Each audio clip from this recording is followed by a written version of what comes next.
আসসালামু আলাইকুম গাইস, আমি আবার আজকে নিয়ে চলে আসলাম আপনাদের কাছে নতুন রেসিপি রুই মাছের কালিয়া। আমি রুই মাছকে ভালো করে ধুয়ে নিয়েছি পরিষ্কার করে। এবার আমি হলুদ লবণ মেখে নেব রুই মাছে। স্বাদ অনুযায়ী লবণ দিলাম অর্ধেক চামচ, কালার অনুযায়ী আমি হলুদ দিলাম। এবার আমি মেখে নেব। রুই মাছের গ্যাদাকে আমি লবণ হলুদ দিয়ে ভালো করে মেখে নিয়েছি কালিয়া রান্না করার জন্য। এদিকে আমি কড়াইটা চাপিয়ে দিয়েছি। এবার আমি দিয়ে দিব তেল। কড়াইটা গরম হয়ে গেছে, এবার আমি তেল দিয়ে দিব। তোমরা পারলে রিফাইন অয়েলও দিতে পারো।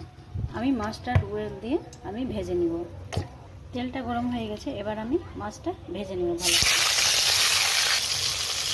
সবগুলো মাছ ভাজতে আমি দিয়ে দিয়েছি। এদিকে আমি মশলাটা বের করে নিব।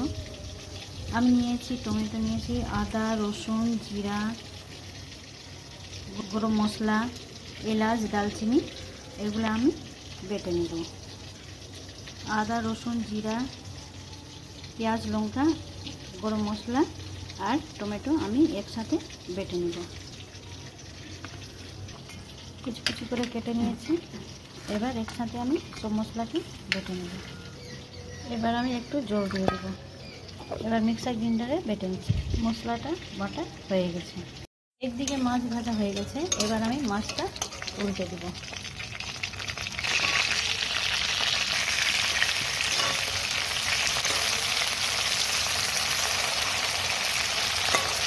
ভালো করে ভাজা হয়ে গেছে একদিকে, আর একদিকে ভাজবো ভালো করে, গোল্ডেন কালার চলে আসছে। মশলা করা হয়ে গেছে। এই চারটা কাজুকে মিক্সার গ্রাইন্ডারে গ্রাইন্ড করে নিয়েছি। এদিকে আমি জল দিয়ে কাজুটাকে ভালো করে বেটে নিয়েছি, দুধের মতন হয়ে গেছে। এদিকে মাছও ভালো করে ভাজা হয়ে গেছে। এবার আমি নামিয়ে নেব। সবগুলো মাছ ভাজা হয়ে গেছে, এবার আমি মশলাগুলো ভাজবো। আমি আগে তেলে দিয়ে দিব একটা লঙ্কা, শুকনো লঙ্কা। শুকনো লঙ্কা ভাজা হয়ে গেছে, এবার আমি দিয়ে দিব গোটা জিরা। এবার দিয়ে দিব 2 টুকরো দালচিনি আর 3টা এলাচ। এটাকে আমি ভালো করে ভেজে নেব। এলাচের মুখ ছিঁড়ে দিতে হবে, না তো এলাচটা ফুটে মুখে লাগবে। এবার একটা দিয়ে দিব তেজপাতা। একটা তেজপাতা 2 টুকরো করে দিয়ে দিলাম। মশলাগুলো ভাজা হয়ে গেছে, এবার আমি দিয়ে দিব পেঁয়াজ লঙ্কা কিছু কেটে রেখেছি। পেঁয়াজ লঙ্কা দিয়ে দিব। পেঁয়াজ লঙ্কা ভালো করে ভেজে নেব। পেঁয়াজ লঙ্কা ভাজা হয়ে গেলে আমি দিয়ে দিব অর্ধেকটা আমি টমেটো কেটে রেখেছি। একটা টমেটোকে আমি বেটে নিয়েছি ভালো করে, আর অর্ধেকটা টমেটো আমি রেখেছি ভাজার জন্য। পেঁয়াজ লঙ্কা ভাজা হয়ে গেছে, এবার আমি দিয়ে দিব অর্ধেকটা টমেটো।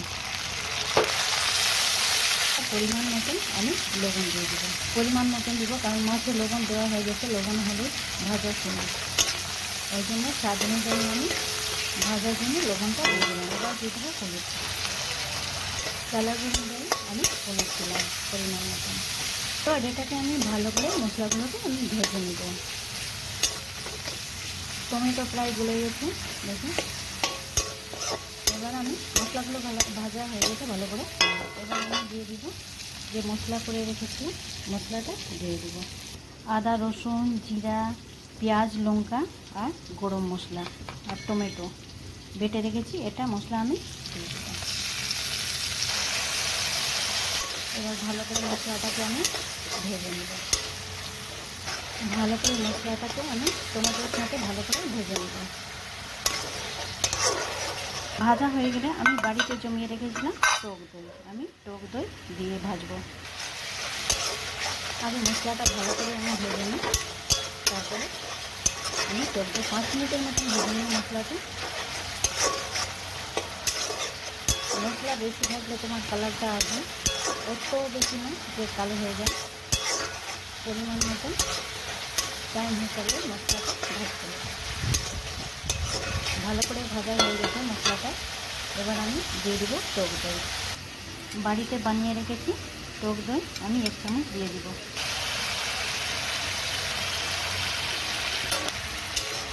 দিয়ে দিলাম টক দই। এবার টক দইকে ভালো করে আমি ভেজে নেব মশলার সাথে। দই দিলে কালারটা আরও বেশি সুন্দর হয়, টেস্টও খুবই ভালো লাগে। দই দিয়ে খেলে আর কোনো পেটে প্রবলেম হয় না। টক দই শরীরের পক্ষে খুবই ভালো। তাই মাংসকে আমি টক দই দিয়ে আমি মাংস রান্না করি। কালারটা কত সুন্দর হয়েছে, ভালো করে ভাজা হয়ে গেছে দই দিয়ে মশলাটা, কালারটা খুবই সুন্দর। এবার আমি গরম জল করে রেখেছি, এবার আমি দিয়ে দেবো পরিমাণ মতো জল দিয়ে দেব। এই বাটি থেকে এক বাটি আমি জল দিয়ে দিয়েছি। এবার আমি জলকে বয়েল হতে দিব, এবার ঢেকে রাখবো। এবার দেখে নিব ভালো করে ঝোলটা, এবার দেখে নিব ঝোলটাও ভালো করে বয়েল হয়ে গেছে না, একদম সুন্দর করে বয়েল হয়ে গেছে আর কালারও সুন্দর চলে এসছে। এবার আমি মাছটা দিয়ে দিব, মাছটা দিয়ে একটুখানি ঢেকে রাখবো। মাছটা দিয়ে একটু আমি 2 মিনিটের জন্য ঢেকে রেখে দিলাম। এবার আমি দেখে নিব সুন্দর কালার এসছে। এবার আমি দিয়ে দিব কাজুর এই দুধটা, কাজু যে বেটে রেখেছিলাম আমি এই দুধটা দিয়ে দিব। খুবই টেস্টি হয়েছে, কালারটা খুব সুন্দর এসছে।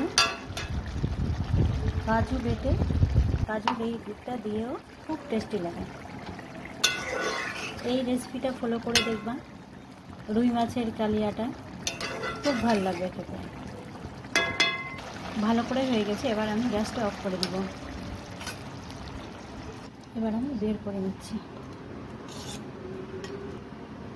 কত সুন্দর লাগছে দেখতে, খেতেও সেই লাগবে। এখানেই আমি রুই মাছের কালিয়া রেসিপিটা শেষ করছি।